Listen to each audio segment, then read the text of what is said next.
Hi, and welcome to Publisher's Perspective podcast. I'm Heather Arias de Cordoba, co-publisher and editor of Boardroom Magazine, the #1 magazine in the private club industry where we believe in replacing emotion with fact. Each episode will delve into the critical issues and challenges facing private clubs, exploring the experiences and insights of industry leaders to uncover actionable solutions. Our mission is to provide you with the knowledge and strategies needed to enhance your club's operations, governance, and overall member experience.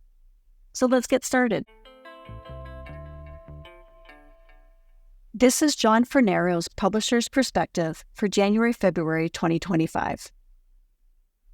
Today, we're diving into a topic that strikes at the very core of private club governance. Who is driving your club's decision-making? Are private club board and committee members driven by personal agendas, representing themselves or a small group of friends instead of being goal-driven? This question is not only relevant, but essential for understanding how clubs are managed and whether they truly serve their memberships.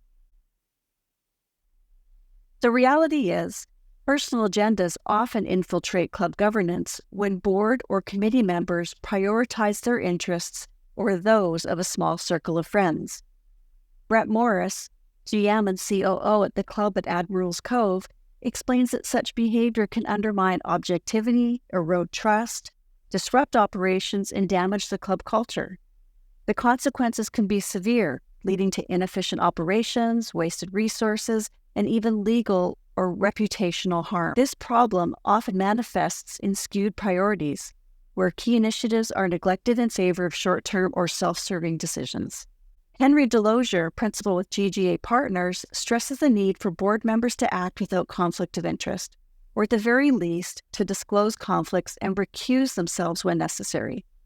He explains how transparency and accountability are essential for building and maintaining member trust. This trust is further eroded when board members step outside their roles, micromanaging operations instead of focusing on governance. Frank Vane, president of the McMahon Group, points out that clubs often fall into the trap of trying to appease a small but vocal group of members rather than making decisions based on comprehensive data and strategic planning. Whether it's suppressing dues to avoid backlash or resisting necessary facility improvements, emotional decision-making can have long-term consequences that undermine the club's viability. Ultimately, strong governance frameworks are the solution. Morris, Delosier, and Vane all agree that the private club must implement policies that promote transparency, inclusivity, and strategic focus. Regular evaluations, clear communication of goals, and fostering a culture of collaboration are essential to ensuring decisions are made in the best interest of all members. At Boardroom, we advocate for a data-driven approach to governance.